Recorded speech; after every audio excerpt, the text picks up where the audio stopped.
Okay, so hi class. So I won't be able to turn on my camera, so it won't be able to disrupt the recording. So this week we are going to talk about learning.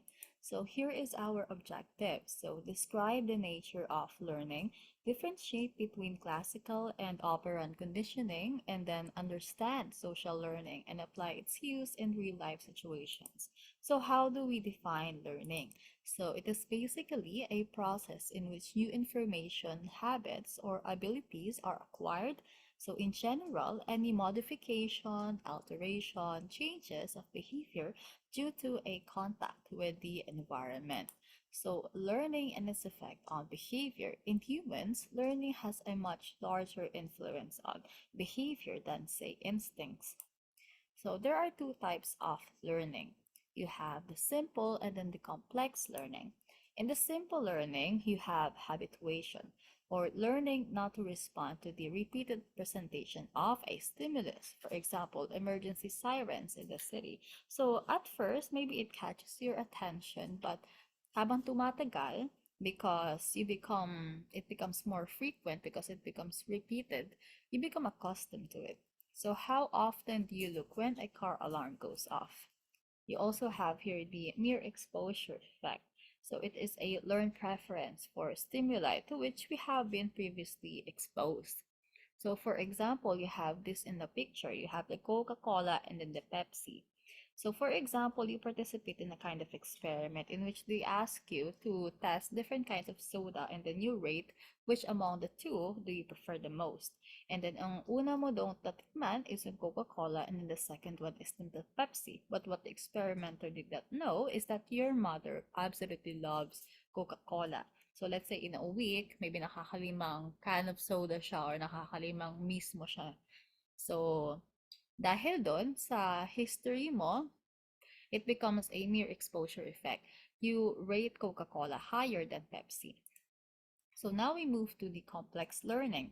So we have behavioral learning, which is forms of learning such as classical and operant conditioning, which can be described in terms of stimuli and responses. So classical conditioning, the one with Pavlov, is more simple learning, while operant conditioning for Skinner's is more complex learning. So the behavior is few in relation to learning. So behaviorism is the position that psychology should concern itself only with what people and other animals do. So not yung mga naiisip nila or those things that are hypothetical, therefore hindi siya directly observable. So and the circumstances in which they do it. So without reference to thoughts, ideas, emotions, or any other internal state. It's not like parang dinedeny nila yung existence doon. But rather, hindi sila nagpo-focus doon. Like for example, in psychoanalysis, rather behaviorists focus on things that are observable and measurable, yung mga nakikita mo, because that is according to them something that we should do as a discipline of science. So you also have a stimulus response psychology. So it is the attempt to explain behavior in terms of how each stimulus triggers a response. So behaviorists believe that behavior is a product of not only the current stimuli, but the individual's history of experiences, plus such factors as wakefulness or sleepiness. Now, how do we apply this? For example, stimulus is yung naging ng parents mo. And let's say stress ka na sa ACADS mo, tapos binubungangaan ka pa ng mama mo, kuwari. And then yung response mo is you would get annoyed.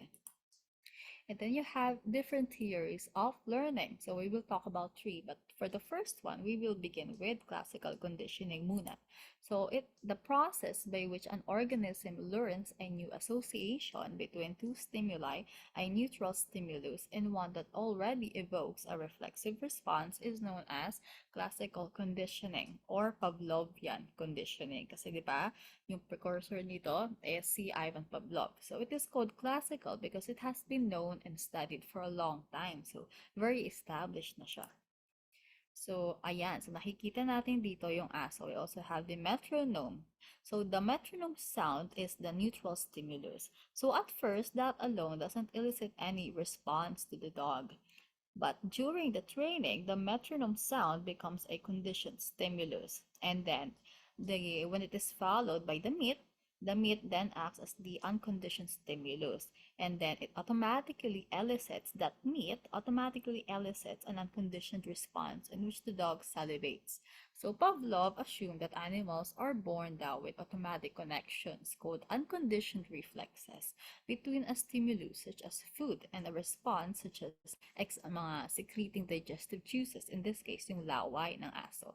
So he conjectured that animals acquire new reflexes by transferring a response from one stimulus to another.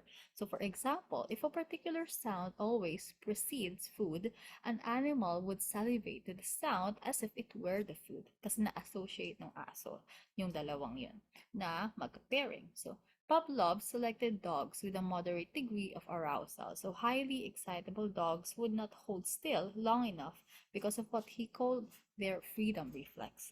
So highly inhibited dog would fall asleep naman.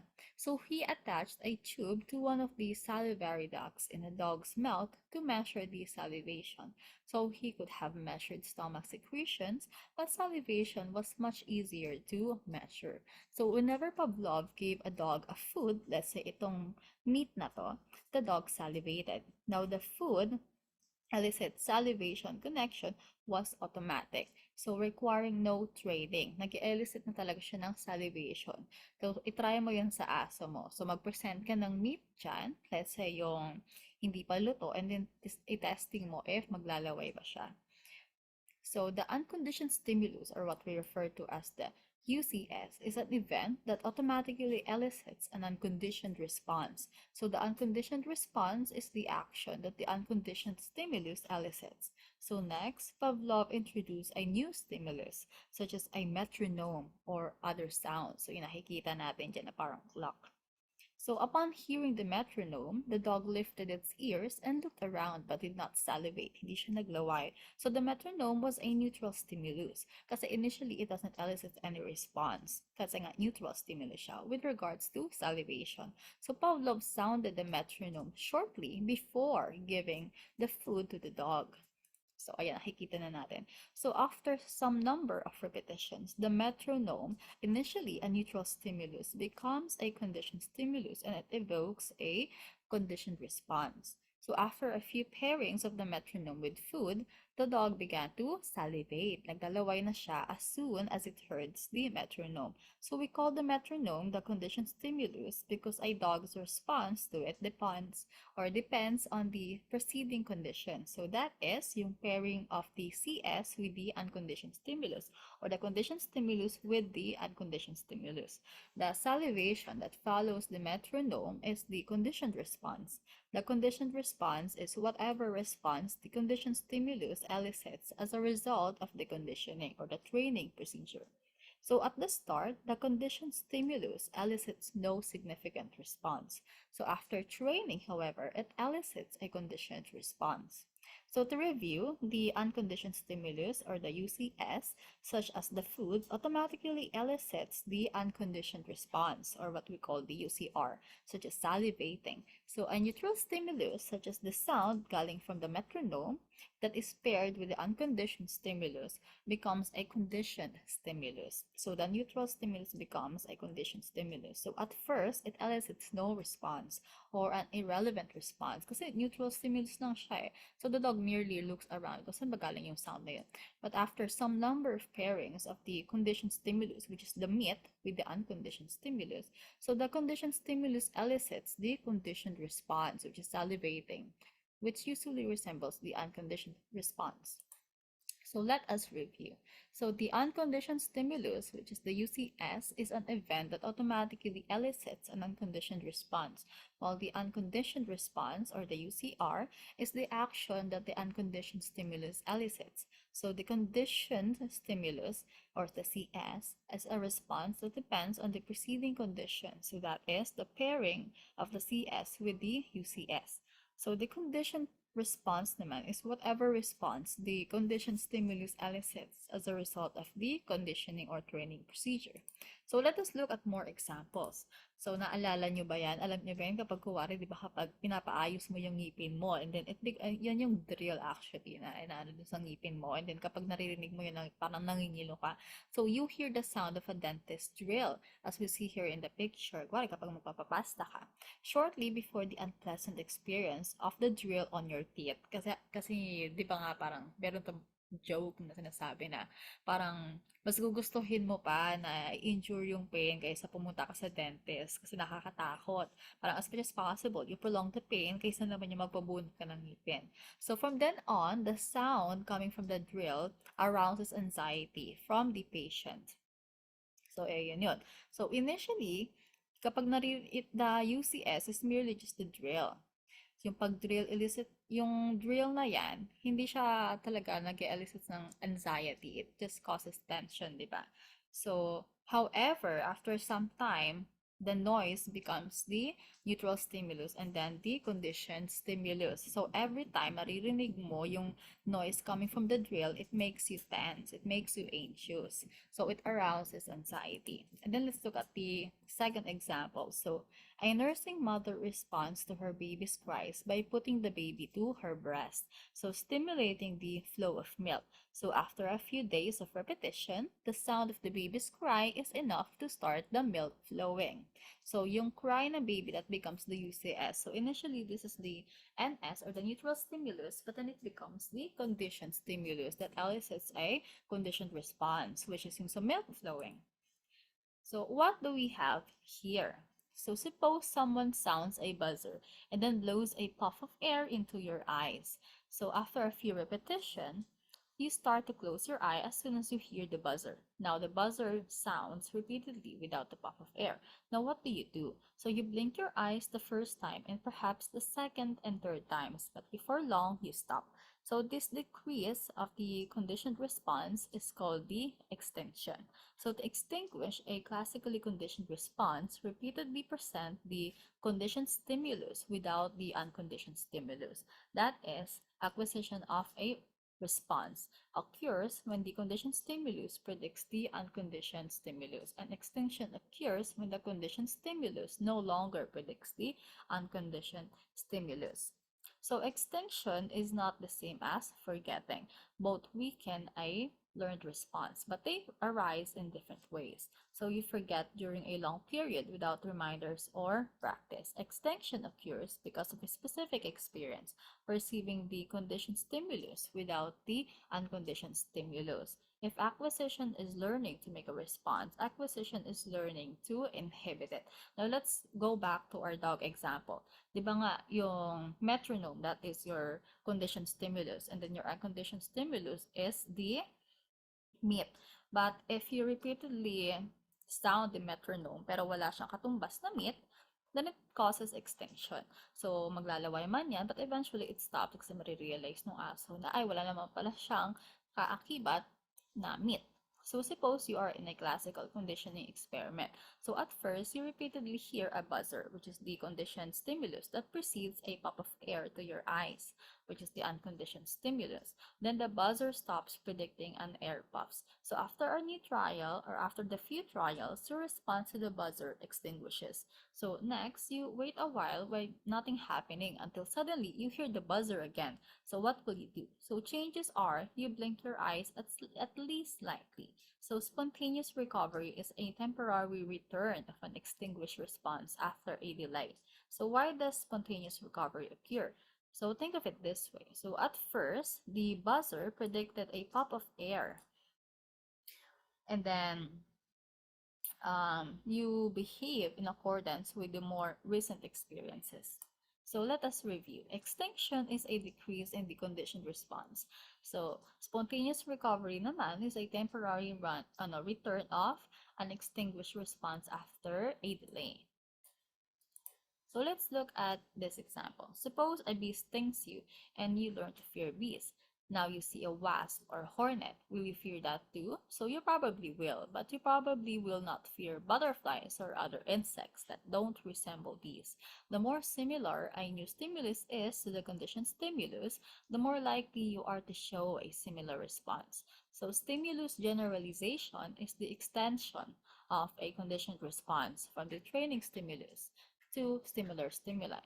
So, however, it is often difficult to specify what we mean by similar. After a bee stings you, you might fear the sound of buzzing bee when you are walking through a forest, but not when you hear the same sounds in a nature documentary on television. Furthermore, two items that seem similar to you might not seem similar to someone else. So, another example. You are walking through a wilderness area carrying a baby. At some point, the baby shakes a rattle, so you hear the sound and smile. So a minute later, you hear a slightly different rattle. Nandito na yung stimulus generalization, the sound of a rattlesnake. So you react very differently because you have learned to discriminate naman. So to respond differently to stimuli that predicts different outcomes. You know that the rattle coming from your baby is different compared to the rattle that is associated more with a snake. Nandun na yung discrimination. Similarly, you discriminate between a bell that signals time for class to start and a different bell that signals a fire alarm. So discrimination training enhances sensitivity to sensory cues. So in one study nga, so they found that people sniff two chemicals that seem virtually the same. However, one chemical always preceded an electrical shock and the other always preceded a safe interval without shock. As training proceeded, people got better at detecting the difference and they reacted to the smell that predicted shock. So let's review. So stimulus generalization, as with our example here with the hornet and then the wasp, is the extension of a conditioned response from the training stimulus to similar stimuli. Discrimination naman, such as what we have here with the rattle from the baby and then the rattle from the rattlesnake, is to respond differently to stimuli that predict different outcomes. So now we move on to the second tier of learning, which is the operant conditioning. So of course, narinig naman siguro natin yung classical versus the operant conditioning. So with classical conditioning, you can teach a dog to salivate, but you cannot teach it to sit up or roll over. So why? So salivation is an involuntary response, while sitting up and rolling over are far more complex responses that we think of as voluntary. So operant conditioning. An operant is an observable behavior that an organism sees or uses to operate in the environment. So operant conditioning is a form of learning in which the probability of a response is changed by its consequences, that is, by the stimuli that follows the response. So B.F. Skinner, so he became famous not only for the pigeons, for his ideas in behaviorism and his work with rats. So law of effect, may tinatawag tayo na ganun, in which the idea that responses that produce desirable results would be learned or stamped into an organism. So reinforcement is a condition in which the presentation or the removal of a stimulus that occurs after a response or behavior and strengthens that response or makes it more likely to happen again in the future. So meron tayong dalawang klaseng reinforcement. We have the negative and then the positive reinforcement. In this one, we talk about the positive reinforcement first. So a stimulus presented after a response that increases the probability of that response happening again. In other words, it increases the probability that a desired behavior would occur. So for example, getting paid for good grades. So a negative reinforcement, on the other hand, so reinforcement, class, is what actually increases a behavior. So the removal of an unpleasant or aversive stimulus that increases the probability of that response from happening again. For example, taking Advil to get rid of a headache. So the word positive means add or apply. So it introduces something the individual values to increases a behavior. So negative naman is used to mean subtract or remove, in which you remove something the individual does not want in order to increase a behavior, lalo na kapag maganda yan. Kasi reinforcement, you're increasing the probability that a desired or a good behavior would occur. We also have what is called the reinforcement schedule. So shaping is a technique where new behavior is produced by reinforcing responses that are similar to the desired response. So the simplest procedure in operant conditioning is to provide reinforcement for every correct response, a procedure known as continuous reinforcement. However, in the real world, continuous reinforcement is not common. So reinforcement for some responses and not for others is known as intermittent reinforcement or partial reinforcement. So we behave differently when we learn that only some of our responses will be reinforced. So we have different kinds of reinforcement schedule. Let's first talk about those that are considered ratio schedule. So fixed ratio schedule. So it provides reinforcement only after a certain or fixed number of correct responses. For example, yung after every 6 response.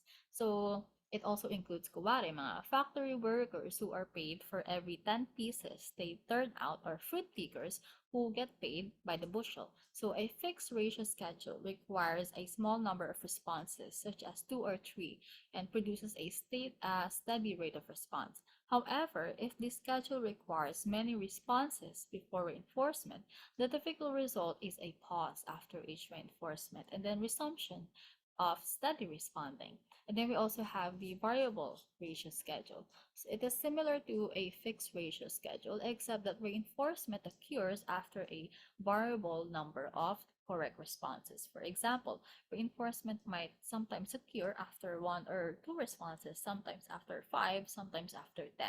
So in the fixed ratio schedule, alam mo na if you do this specific behavior every fifth time, mare-rewardan ka. However, in the variable ratio, even though gawin mo tong behavior na to, you won't really determine after kung after third ba, after 10th ba, after 20th attempt ba, saka ka lang mare-rewardan. Yun yung difference ng dalawang yun. An example of the variable ratio schedule or approximation of them occurs whenever each response is as a nearly equal probability of success. For example, when you apply for a job, you might or might not be hired. So the more applications you submit, the better your chances. But you cannot predict how many applications you need to submit before receiving a job offer. So gambling pays off as a variable ratio. If you enter a lottery, each time you enter, you have some chance of winning, but you cannot predict how many times you must enter before winning, if ever.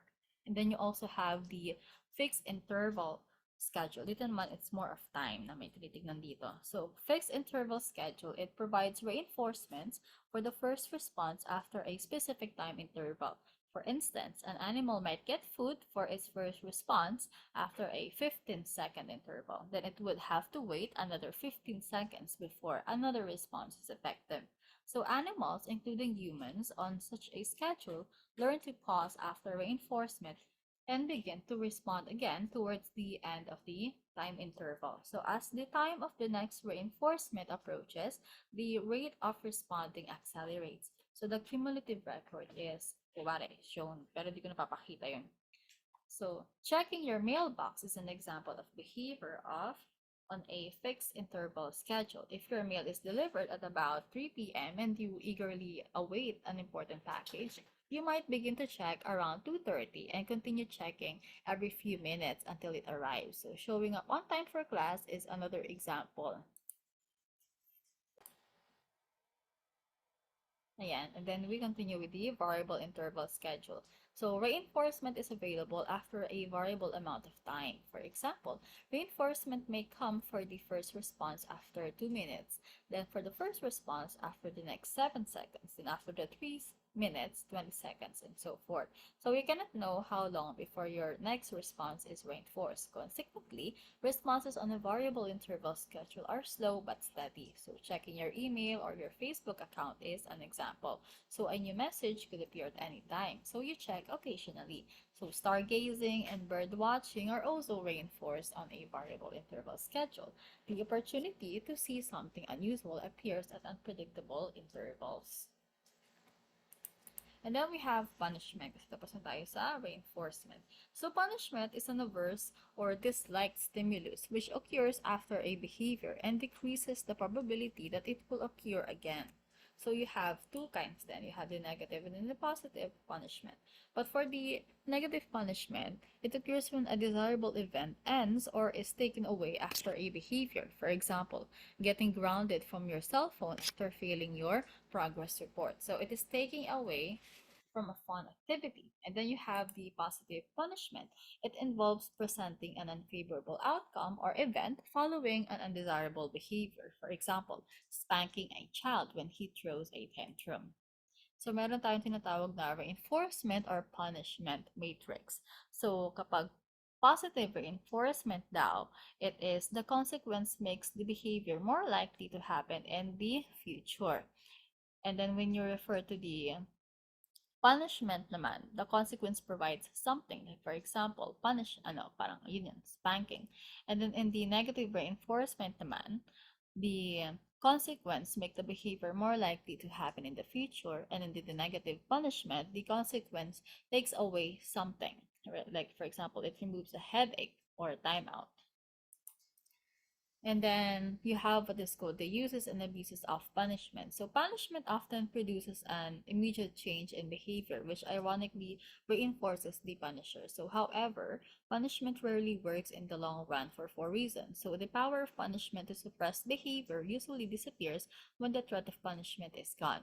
So the punishment triggers escape or aggression. And then the third, punishment makes the learner apprehensive, inhibits learning. And number four, punishment is often applied unequally. You have also what is called the primary and secondary reinforcement. Pag sinabi mong primary reinforcement, it's something that is naturally reinforcing. Food, water, mga clothing that yung getting warmth. Yung like for example, kapag may kumot ka, it makes you warm. That is considered a primary reinforcement. Kasi nga kapag gawari, binigyan ka ng pizza, syempre you consider it very rewarding, di ba? You find comfort in that. However, in the secondary reinforcement naman, it is something that you have learned is a reward because it is paired with the primary reinforcement in the long run. For example, good grades. Pag nagkaroon ko ng good grades, bibigyan ka kuwari ng praise. And then kapag kuwari binigyan ka ng pera, bibigyan ka ng primary reinforcement. Reinforcement na kuwari pambili ng burger na gusto mo or ng pizza na gusto mo. You also have two important theories. So, token economy is a therapeutic method based on operant conditioning that where individuals are rewarded with tokens, which acts as a secondary enforcer. So, the tokens can be redeemed for a variety of rewards. Now, ito, minsan makikita to kapag kuwari, you're dealing with patients or your clients with antisocial personality disorder kasi you know nga by the name, di ba, they engage in antisocial behavior. So, they use token economy to encourage them to act in pro-social behavior. And then you also have the PMAC principle, which is the idea that a more preferred activity can be used to reinforce a less preferred activity naman. And then you have the third theory of learning, which is social learning ni Albert Bandura. So, what is Bandura's theory? So, it explains how our behavior is influenced by other people. So, teachers, coaches use demonstrations. So, role models influences young people, and we have no control over what young people watch and therefore learn. So, just as how many birds or mga ibon learn their songs from other birds, humans obviously learn much more from each other. So just think of all of the things that you did not learn by trial and error. So you don't throw on clothes at random and wait to see which clothes bring the best reinforcement. So instead, you copy the style that other people are wearing. So if you are cooking, you don't make up recipes at random. So you start with what other people have recommended. So if you are dancing naman, you do not randomly try every possible muscle movement. Baka iba na yung form mo dyan, baka mapagkamalan ka na. So instead, you copy what other people do. Kuwari manonood ka sa YouTube and then you will watch dance tutorials. So we also have what is called the social learning approach. So according to Bandura, we learn about many behaviors by observing the behaviors of others. So social learning is a type of operant conditioning and the underlying mechanisms are similar. However, social information is usually quicker and more efficient than trying to learn something from scratch on your own. For example, if you want to learn how to drive a car, you start by watching people who are already skilled. For example, yung tatay mo, yung tito mo, yung boyfriend mo, kung what if may kotse siya.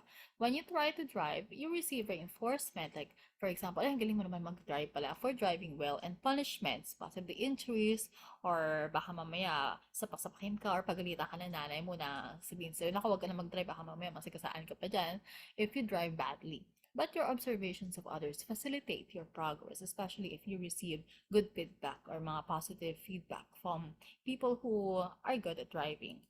So, we have it as called modeling and imitation. Finger heart kay Opa.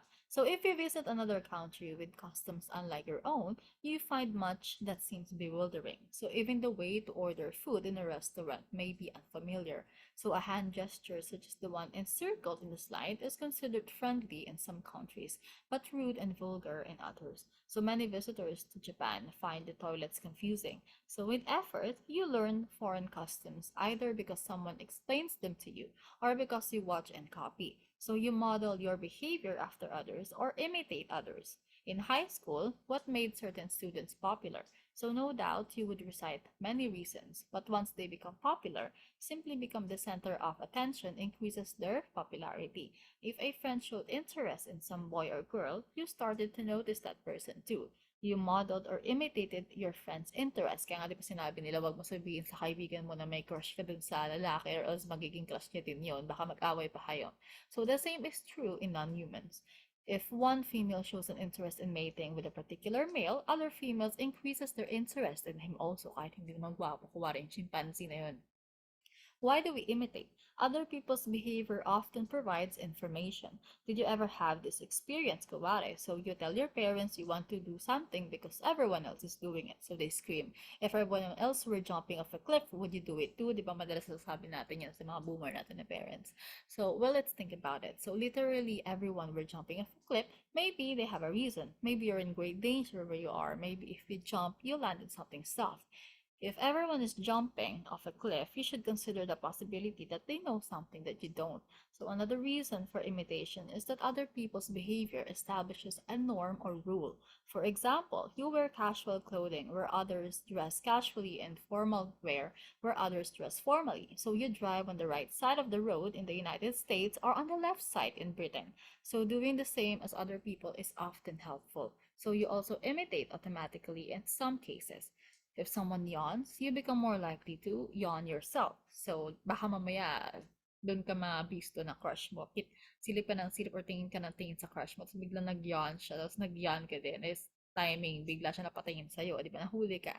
So, even seeing a picture or photo of an animal yawning may have the same result. So, you are not intentionally copying and you haven't received any new information. You imitate because saying a yawn suggested the idea of yawning. So, ayan, yung Bobo doll experiment. So, Albert Bandura, Dorothea Ross, and Sheila Ross studied the role of imitation for learning aggressive behavior. So, they asked two groups of children to watch films in which an adult or a cartoon character violently attacked an inflated Bobo doll. So, another group watched a different film. So, they then left the children in a room with a Bobo doll. Only the children who had watched the films with attacks on the doll attacked the doll themselves using many of the same movements that they had just seen. The clear implication is that children copy the aggressive behavior that they have seen in others. You also have the vicarious reinforcements and punishments. So politicians consistently run negative ads against their opponents because these kinds of ads have proven to be effective in the previous campaigns. So a few months ago, your best friend opened a new restaurant. Now you are considering quitting your job and opening your own restaurant. So how do you decide what to do? You'll probably start by asking how successful your friend has been. You imitate behaviors that has been reinforcing to someone else, especially someone that you like. If you imitate someone you don't like, people will think something is wrong with you. That is, you learn by vicariously reinforcement or vicarious punishments by substituting someone else's experiences of your own. In one study, people learned a classically conditioned fear response to the sight of one face, paired with shock. They then watched a video of someone else looking at the same face, showing no fear or receiving no shock.